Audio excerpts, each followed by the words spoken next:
दोस्तों, क्या आपने कभी सोचा है कि आपकी जिंदगी क्यों ठहर जाती है जबकि आप बड़े बड़े सपने देखते हैं? क्यों कुछ लोग सफलता की ऊंचाइयों तक पहुंच जाते हैं और कुछ वहीं के वहीं रह जाते हैं? असल में फर्क आपके हालात या किस्मत का नहीं होता, फर्क होता है उस वक्त का जब आप खाली बैठे रहते हैं। खाली दिमाग न सिर्फ आपको सुस्त बना देता है, बल्कि आपके सपनों और आत्मविश्वास को भी धीरे धीरे खत्म कर देता है। यह कहानी राहुल नाम के एक साधारण लड़के की है, जो एक छोटे से गांव में रहता था। उसका सपना था बड़ा आदमी बनना, लेकिन उसके पास ना तो पैसे थे और ना ही कोई खास सुविधा। राहुल एक छोटे से गांव में रहता था। उसके माता पिता किसान थे, जो दिन रात मेहनत करके अपने परिवार का पालन पोषण करते थे। लेकिन राहुल को मेहनत से परहेज था। उसे सपने देखना पसंद था, अमीर बनने के, बड़ा आदमी बनने के, मगर वह कभी कोई प्रयास नहीं करता था। एक दिन उसके पिता ने थक कर देखा कि राहुल पैर के नीचे लेटा आसमान निहार रहा है। गुस्से में पिता बोले, राहुल, तुम सारा दिन खाली क्यों बैठे रहते हो? अगर जीवन में कुछ बनना है तो उठो, कुछ करो। राहुल ने बिना हिले जवाब दिया, पिताजी, सब किस्मत का खेल है। जब किस्मत बदलेगी सब अपने आप हो जाएगा। पिता चुप हो गए, पर उनके मन में चिंता होने लगी। उन्होंने सोचा, काश कोई इसे सही राह दिखा पाता।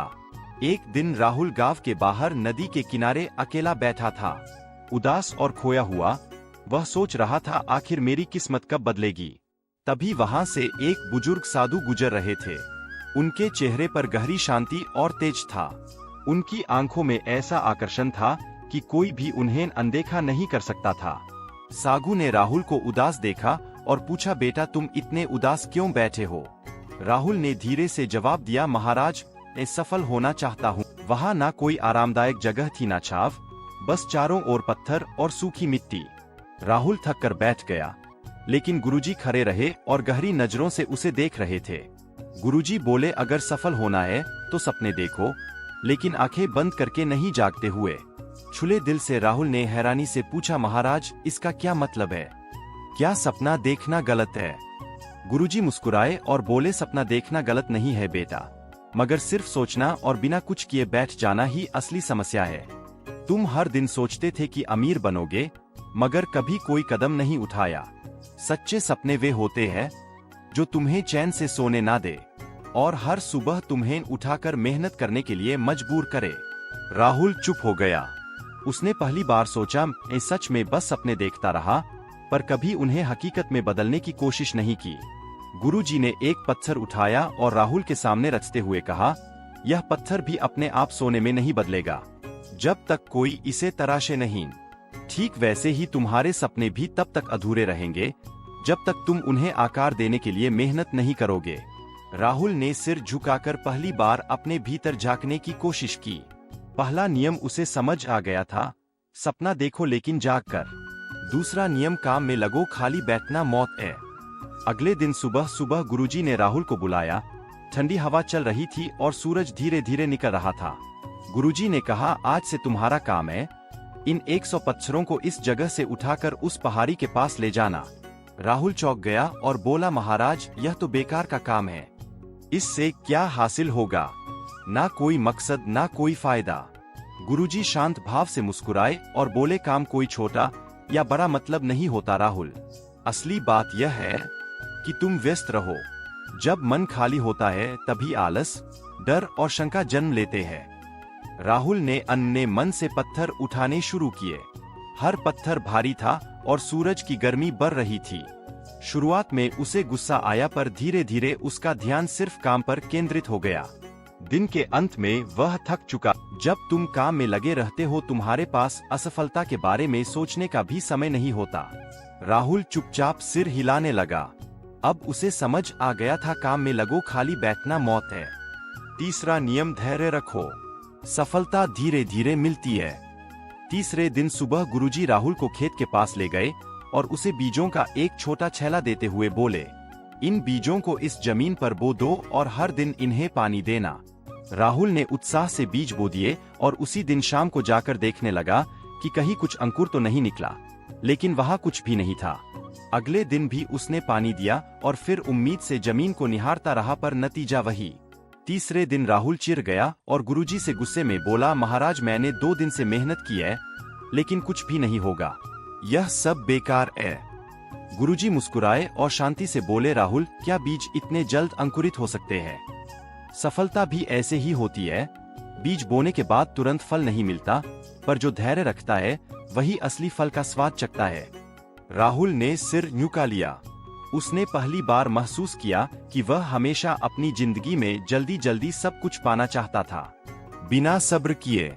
गुरुजी ने आखिरी में कहा, धैर्य सिर्फ इंतजार करने का नाम नहीं है, बल्कि सही दिशा में लगातार प्रयास करते रहना है, बिना हताश हुए। चौथा नियम, सीखना कभी मत छोड़ो। चौथे दिन सुबह गुरुजी राहुल के पास आए और उसे एक पुरानी मोटी किताब थमा दी। किताब के पन्ने पुराने थे, लेकिन उनमें जीवन के गहरे रहस्य छुपे थे। राहुल ने किताब को देखा और मुंह बनाते हुए बोला, महाराज मुझे पढ़ाई पसंद नहीं है। इससे क्या होगा, मैं तो मेहनत करना सीख रहा हूँ ना। गुरुजी शांत स्वर में बोले, अगर सीखना नहीं चाहोगे तो आगे बढ़ोगे कैसे? सफलता कभी भी रुकती नहीं है, वह निरंतर सीखने की प्रक्रिया है। तुम्हारे शरीर को भोजन की जरूरत होती है, वैसे ही तुम्हारे मन को भी ज्ञान की जरूरत होती है। राहुल ने अनमने मन से किताब पढ़नी शुरू की। शुरुआत में उसे बोरियत हुई, लेकिन जैसे जैसे उसने पढ़ना जारी रखा, वह उसमें लिखे विचारों में खोने लगा। उसे एहसास हुआ कि किताब में छोटे छोटे शब्दों के पीछे कितनी गहरी बातें छुपी है। कुछ दिनों में राहुल का गुरुजी मुस्कुरा कर बोले, देखा राहुल, सीखना कभी खत्म नहीं होता। जो सीखना बंद कर देता है उसका विकास भी रुक जाता है। जीवन में हर अनुभव, हर व्यक्ति और हर स्थिति से कुछ ना कुछ सीखने को मिलता है। पांचवा नियम, असफलता से डरना नहीं, सीखना है। पांचवें दिन गुरुजी राहुल को एक ऊंचे पेड़ के पास ले गए और बोले, राहुल इस पेड़ पर चढ़। राहुल ने जोश में आकर कोशिश की, लेकिन थोड़ी ही देर में उसका पैर फिसल गया और वह नीचे गिर पड़ा। गुस्से में राहुल बोला, यह पेड़ ही बेकार है। गुरुजी मुस्कुरा कर बोले, गिरने के बाद गुस्सा नहीं करते, सीखते हैं। असफलता तुम्हें सिखाती है कि कहाँ गलती हुई, यही तुम्हारा सबसे बड़ा गुरु है। राहुल ने फिर कोशिश की, गिरा पर हार नहीं मानी। आखिरकार उसने सही तरीके से चढ़ना सीख लिया और सफलता पाई। छठा नियम, लक्ष्य पर फोकस रखो। छठे दिन गुरुजी राहुल को जंगल में ले गए। वहां एक बड़ा पेड़ था, जिसकी सबसे ऊंची शाखा पर एक चमकदार फल लटक रहा था। गुरुजी ने राहुल को धनुष बांध दिया और कहा, इस फल को निशाना बनाकर तीर चलाओ। राहुल ने तीर साधा, लेकिन जैसे ही उसने निशाना लगाया, उसका ध्यान इधर-उधर के पेड़ों, हवा की आवाज और अपने मन के डर पर चला गया। नतीजा यह हुआ कि तीर चूक गया। गुरुजी मुस्कुराते हुए बोले, राहुल जब तक तुम्हारा ध्यान फल पर नहीं बल्कि अपने डर, असफलता या आसपास की चीजों पर रहेगा, तुम चूकते रहोगे। राहुल ने गहरी सांस ली, अपनी आंखें बंद कर मन को शांत किया और फिर सिर्फ उस फल पर ध्यान केंद्रित किया। इस बार उसने तीर चलाया और तीर सीधे निशाने पर लगा। गुरुजी ने कहा, देखा, जब ध्यान पूरी तरह से लक्ष्य पर हो तभी सफलता मिलती है। यही सफलता का छठा नियम है, लक्ष्य पर फोकस रखो। सातवां नियम, कभी मत रुकना। आखिरी दिन गुरुजी ने राहुल को बुलाया और बोले, अब तुम वापस जा। राहुल हैरान हुआ और बोला, पर महाराज क्या मैं अब सफल हो जाऊंगा? गुरुजी हल्की मुस्कान के साथ बोले, सफलता कोई मंजिल नहीं है राहुल, यह एक यात्रा है। लोग सोचते हैं कि एक बार सफल हो गए तो सब कुछ हासिल कर लिया, लेकिन असली सफलता उस व्यक्ति की होती है जो कभी रुकता नहीं। राहुल चुपचाप सुन रहा था। गुरुजी आगे बोले, तुमने सीखा कि खाली बैठना मौत के समान है। हर दिन कुछ नया सीखो, हर दिन कुछ नया करो, चाहे तुम्हारी प्रगति छोटी क्यों ना हो, बस रुको मत। यही सफलता का सातवां और सबसे महत्वपूर्ण नियम है, कभी मत रुकना। राहुल ने गुरुजी से पूछा, गुरुदेव आपने मुझे सफलता के 7 नियम सिखाए, लेकिन क्या कभी ऐसा होता है कि इंसान सब कुछ करता है फिर भी सफल नहीं हो पाता? गुरुजी मुस्कुराए और बोले, बिल्कुल होता है राहुल, लेकिन यही वह पल होता है जब लोग हार मान लेते हैं, जबकि असली सफलता बस एक कदम दूर होती है। मैं तुम्हें एक कहानी सुनाता हूँ, एक साधारण पत्थर तोड़ने वाले मजदूर की कहानी। बहुत समय पहले की बात है। एक गरीब मजदूर रामू बड़े बड़े चट्टानों को तोड़ने का काम करता था। वह सुबह से शाम तक भारी हथौड़े से पत्थरों पर वार करता, पर कई बार पत्थर टस से मस भी नहीं होते थे। रामू दिन भर मेहनत करता लेकिन थक हार कर खाली हाथ लौटता। फिर भी उसने हार नहीं मानी। उसका नियम था हर दिन हर हाल में कोशिश करनी है। एक दिन रामू को एक बहुत बड़ा पत्थर मिला।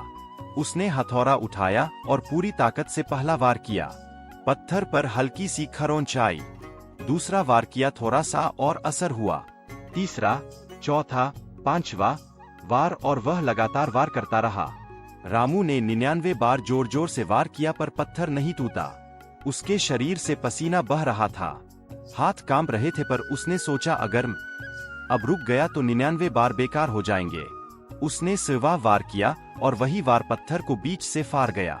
लोगों ने देखा और हैरान होकर पूछा, क्या सिर्फ एक वार में पत्थर टूट गया? रामू हंसते हुए बोला, नहीं, यह एक वार नहीं था। यह उन सभी 99 वारों का नतीजा था जो मैंने बिना रुके किए थे। गांव लौटने के बाद राहुल पूरी तरह बदल चुका था। अब वह सुबह जल्दी उठता, मेहनत करता, धैर्य रखता, सीखता और कभी खाली नहीं बैठता। कुछ ही सालों में वह अपने गांव का सबसे सफल इंसान बन गया। लेकिन उसने कभी रुकना नहीं सीखा।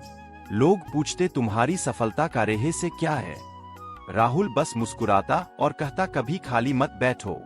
जब तक सांस है तब तक कर्म है, और जब तक कर्म है सफलता हमेशा तुम्हारे